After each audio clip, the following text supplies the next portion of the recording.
it is Thursday morning on the Lovin Dubai show. Today was a very special show for many reasons. First of all, happy birthday to Farah. We had a little celebration on the show. We had violinists playing, and we also spoke about the fines for washing your car, in case you don't. Well, you guys would not want to miss this episode, but if you missed it, it's okay. Subscribe to our Lovin Dubai show podcast wherever you get your podcast from and enjoy the show. Good morning, Dubai. Happy Thursday, and welcome back to Lovin Dubai show, where we go through the top trending stories that everyone across the country is talking about. Our top story for you today: the Dubai real estate agents who've broken advertising rules. As well, wash your car before traveling, or you could face a fine of 500 dirhams. The top Emirati businessman has shared his thoughts on the British economy. As well, AUD Alumna Safiya Sayegh shines at Paris Summer Olympics for 2024. Also, inside the world of Syrian violinists Mira and Jida, they'll be with us after about 8:50, I think. And it's 284 days since the genocide began on October 7 in Gaza, and the current death toll stands at 38,794, and the number of injured people is 89,364, and 1.9 million people have been displaced from their homes. Seeing a lot of people joining the live today. Good morning to everyone. If you're not joining from Dubai, let us tell you it is hot here. We're hitting temperatures of 39 degrees Celsius. Humidity is at 62%. It is sticky out. And in case you didn't realize, today is Farah's birthday. Happy birthday! Thank you so much. Age? I'm 26 now. Mood? Amazing. Good. I mean, I made it everyone's problem. I kept on telling everyone in the office I'm having birthday blues last week. I told you. Would you agree that it's been a roller coaster? Yeah. I would. I don't know. I am very accepting of the age that I'm at right now. However, I don't know. It's like the week before or the few weeks before, I kind of get like, oh my God, I'm growing older. What am I gonna do? But get it. Yeah, and 26 is a good age. It is. I think 26 is a good age. It is. It's fine. But my sister was like this morning was like, "Hi, Farah," and she just like came back from a flight. I'm like, what kind of like energy would? If I was her, I would not have the energy. She was like, "Hi, Farah, happy birthday," and she even sang for me on the phone. And then she goes like, "Well, you're closer to 30 now." Well, because she said that, I need to call her out. Do you guys closer to 30? Closer to 30, and I don't mind that. I'm sure you had realized. I don't mind that. I mean, I know, but you don't. Like, why would she need to be like? By the way, you're closer to 30. You're basically 30. Is she a younger sister? Yes. Yeah, that's younger sister energy. Literally, it is younger sister annoying energy. And because she said that, I want to call her out. Let's do it. She has a list on her phone of people who wished her happy birthday, so she can, when it's their birthday, see if she would want to wish them happy birthday or not. That's petty. So, as in, but sure, like as in someone who said happy birthday? Yeah. Or does it go further than that? Like, it's literally just if, for example, today's your birthday, and if I didn't say happy birthday, I would be on the list, and then it comes around to my birthday and you're not reciprocating? Yeah. So, for example, if I gave you a flower, would you reciprocate with the flower? Would she take a note of that, or how does it work? Yeah, she literally on her notes app, she has a list of people who wished her happy birthday, who got her a gift, who took her out. And then when it's their birthday, if this person did this, she would do that. Whoa. And if this person did not do this, she would not do that. And I think, in my opinion, that's so petty. And I'm just like thinking like, oh my God, does anyone else have the energy to do all of that? Like, seriously, I really hope my sister is watching, because I'm sorry. You said I'm basically 30. Well, I'm calling you out. So, and we both agree that we don't like this behavior. Yeah, it's so petty. I mean, imagine like the amount of energy that she had to put to write the name of the person on the list, and the energy that she would have to put when she sees a post that it's their birthday. And say like, oh yeah, well, they wished me a happy birthday. Well, I'll wish them. You know what though? Maybe we're taking it from the negative slant, because there's two things. One is like, I'm only going to give them what they gave me. Mm-hmm. And the other is maybe she's super popular and she gets a lot of So cheeky. She gets a lot of birthday wishes and you want to make sure you don't forget someone. For example, what if today someone in the office next door that we don't know, what if they pop in and give you something? And that would be very sweet. And you'd want to make a note of that. So then the next, maybe you want to be like, oh, when is your birthday? So you make sure that you don't forget them because they remembered you. So maybe she's doing it in that way. That is... You're so positive, Casey. It makes me sometimes think, oh my God, am I such a negative It's only because we both threw under the bus, so I had to find the positive. I felt bad. I know, but she does that to even family members.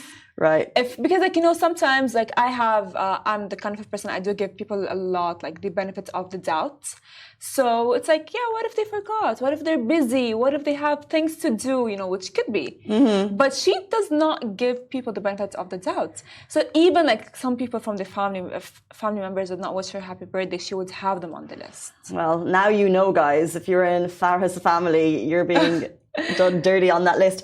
We're going to jump on, but I just want to say thank you to Thomas W in the comments because a couple of people said happy birthday and he said quote Jane Fonda, 70 is the new 40. Thank you guys.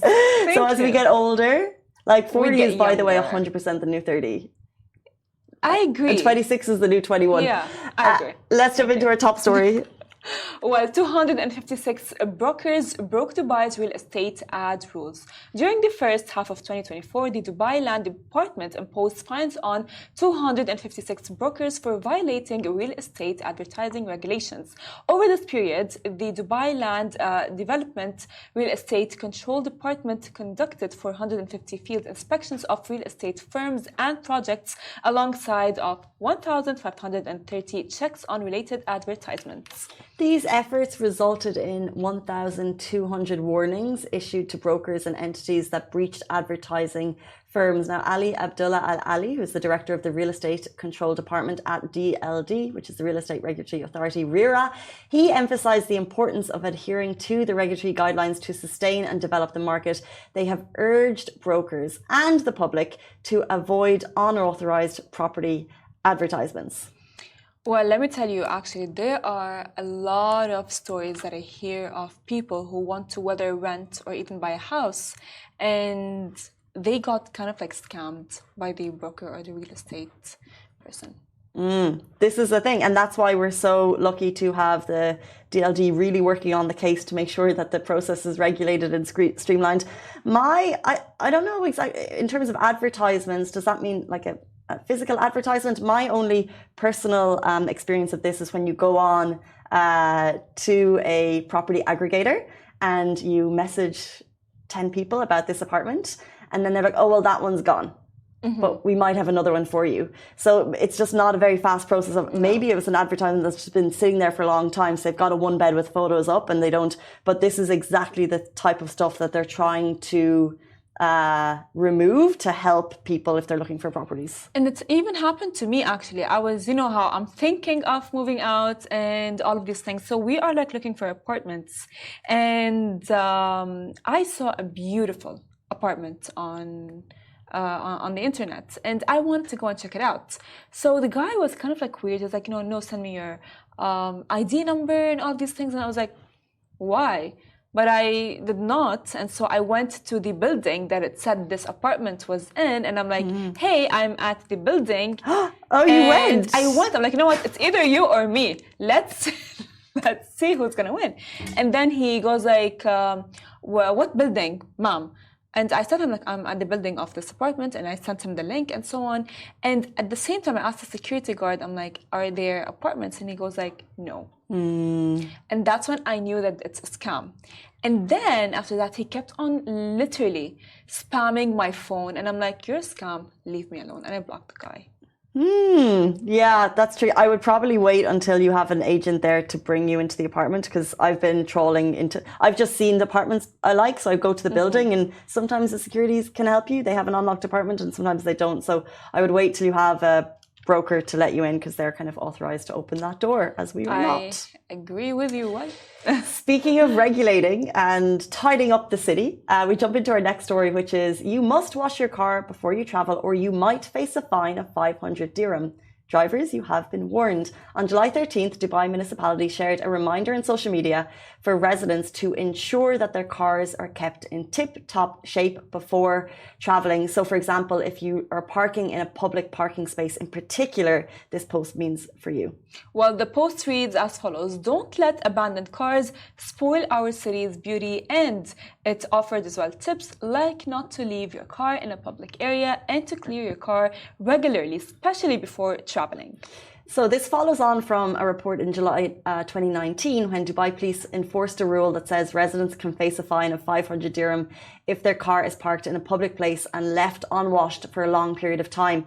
So it's basically about the aesthetic of the city. We love how clean it is, and this is one of the small measures that you may not see in other countries that basically says if your car is dusty and your car has a license and it's connected to you, they could fine you, they could put a ticket on your car, and you could come back to that ticket. So you don't want that. I agree. And honestly, I agree with the city because, you know, Dubai is beautiful. There was a video that I saw of a girl who went and walked down the street just like to prove to everyone that Dubai is clean and beautiful with her white socks.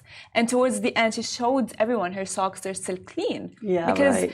It's a very clean city. It's aesthetically beautiful. So when there are cars like that, it kind of like ruins the whole vibe, the whole aesthetic. And as you said, that's why the fines are there. Just like avoid getting a fine and clean your car. It's for your own benefit as well. My mom has a saying that she says all the time: when you are around a clean area and a clean space, whether it's your car, whether it's your room, whether it's anything really, your office as well, you will feel better and you will be even more productive and you will. But these people are gone. There. They're gone, but then it's like I understand that, but you know, it's like you guys are ruining the Dubai. Yeah. Contribute to Dubai and make your car clean. It's just interesting because dust builds so quickly here. So if there's a sandstorm, say if you've parked your car for a week and there's a sandstorm at the beginning of the week, your car is going to be super sandy when you get back. I wonder if I imagine there is always, and I feel like in the city, there's always a bit of leeway. They're not quick to do the tickets, but well, it depends where you're traveling, parking. But there's a car I've noticed, we have about 7 spaces where I park, and I just noticed in the last 2 days there's a really dusty car there, and people have already started like writing like wash me on it. And we only have 7 spaces, so the fact that the car is there concerns me because I'm like, if you're going to take the space all summer, that's so cheeky. But also I've only just noticed it, so I'm thinking, how long has it really been sitting there? And I wonder if it's going to be there for the entire summer. I mean, in that case, like if let's say like if a person traveled and the sandstorm hits, and of course if you guys get a fine and you go to the police department, they would understand that you were not there and then the sandstorm hit. But if you guys can avoid that at all costs, just like wash your car, it's better, you're gonna feel better and you're gonna not get a fine. Yeah, I reckon on the sandstorm front, I can't imagine Dubai police are going to go around ticketing for dusty cars in the week after. It would be 2 weeks, 3 weeks, because I think they are quite logical in how they operate in that way. Let's jump into our next story. We're super excited about Olympic season because we've got many people close to home who are taking part. Well, AUD alumna Safiya Sayegh shines at Paris Summer Olympics for 2024. AUD alumna Safiya Sayegh is taking center stage at the Paris Olympics 2024 as the recent graduate from the American University in Dubai. You guys, this is very exciting because I graduated from the American University in Dubai, and the Olympics are taking place on August 4 during the Summer Olympics. So she's going to be taking part in the women's road race. She's a cyclist and she's been training hard for the upcoming Olympics, as I'm sure you have no doubt, just as she has for every tournament before this. Now, really sweet, AUD, they also posted the news of her qualification, showing how proud they are of her. Even to get to the Olympic stage is amazing, but no doubt we're going to be watching keenly at Safiya and also at the other 14 UAE contestants who are going to be taking part in the Olympics. 14! I mean, so honestly, to be honest with you, Casey, when I saw the post on AUD's Instagram page before seeing it on our page, and I'm just like, that's so sweet because like AUD is so proud of their students and even after graduation and what they achieve, and they keep on contact with us, so it just like makes me very happy. Yeah. How so? They keep on sending us emails. We do have like some graduate alumna dinners a lot of things, and it's just like beautiful because like seeing it honestly is very beautiful. And what they said actually in their post, it goes like, our recent graduate takes center stage at the Paris Summer Olympics for 2024, and we cannot be prouder. Tune in on the 4th of August to root for cyclist Safiya Sayegh during the women's road race at 4 p.m. UAE time. Come on, Safiya. You can do it. You can make AUD proud. You can make the women's team proud. And you the can country make proud, I think. the country proud, honestly. And it's just like beautiful, honestly, the fact that women like that are celebrated. Because I know for a fact that, you know, she for sure must have gone through really hardcore training. Absolutely. I don't even know how to cycle yet. I tried, but it didn't work. Oh. Yeah. Did you have a bike growing up? Yeah, but that one with like 4 wheels. Have you seen that? I know you're not a Friends fan, but there's an episode where Phoebe, they get to the point they realize that one of the characters has never cycled a bike. Oh my God. We need to get you a bike. Rich has a bike. Oh, I would fog. We'll get you on a bike. Everyone, it's fine. But super exciting as we get closer to the Olympics, kicking off on July 26th in Paris, and we'll be watching keenly for all the UAE contestants. Let's jump into our next story. Top Emirati businessman shares his thoughts on the British economy. We posted this yesterday and we got a lot of responses, so we'd love your thoughts on this one. Khalaf Al-Habtour believes British citizens might have the fear of an uncertain future. In a post on X, he wrote, "Every time I see the situation in Great Britain, I thank God Almighty for my blessings in this country." He continued, "During my recent stay, I noticed the decline among their inability to spend money as before, such as on restaurants and things like that." He as well highlighted deterioration of economic conditions and the British citizens' fear of spending on various life activities and of an uncertain future. He went on to highlight all of the benefits that the UAE government provides its citizens, including housing, medical care, education, family support and more, allowing them to have a good and happy and secure life. It's quite interesting because he's Khalaf Al-Habtour of the Habtour Group, and hugely successful, and he's very open to debate. He's very open to conversation. So if you go onto his Twitter, his X account, you'll have a lot of his thoughts and opinions, and he's so supportive of the UAE and the economy here and everything that we do. And I felt like in this one, a lot of the responses were kind of obviously many in support of what he was saying, many praising our blessings here in the UAE, and then on a few on the other side saying kind of, you know, look, Britain is a welfare state, and you know, there's a welfare program to support all citizens. So although there might be a bit of a decline, there's pluses and there's reasons as to why that's happening. I agree with you. And as well, I have a theory that when you live in the UAE, it's very hard to adapt as fast as you think you can adapt when you move to another country. I'm sure that Britain is an amazing country, of course, and it has its own benefits and so on. But because we are so used to the life that the UAE has given us, whether it's like, as he said, healthcare and a lot of things, cleanliness, the law is, and literally everything from all aspects. So it's very hard to adapt. I am sure it's not only him. My cousin as well, when she moved from Dubai to London, she did mention that. She did say like, oh my God, I love London, but nothing is like Dubai. You know what I think though? I think the grass is always greener. I think we're so blessed with our privileges here. I think, you know, there's a lot of things to be thankful for in many countries. And maybe when we're in such a tidy bubble, an aesthetic bubble, that everything here is quite perfect in how it works. And I think then when you kind of cast a glance at another town or another city, you kind of you think, you know, Dubai is up here, and of course it is. But yet there are also many things to be thankful for there. So I think on this side we'll always wave the flag for the UAE because we're sitting here and we're enjoying its benefits. But I've no doubt there's people who will wave the flag for the UK as well. That brings us to the end of our show. We're going to jump in to our next guests. But before we do, it's Farah's birthday. And it's time to celebrate. Oh my God, Farah Del Rey. It is her birthday. Happy birthday, Farah Del Rey, because of course she looks like her, she acts like her, she sings like her. Oh yeah, are you sure? I think, oh my God, this is so sweet. Who did that?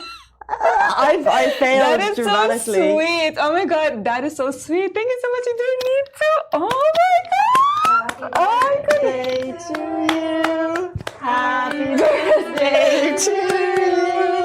Happy birthday to you. It's flowerless. Oh my God, you're so sweet. Happy birthday to you.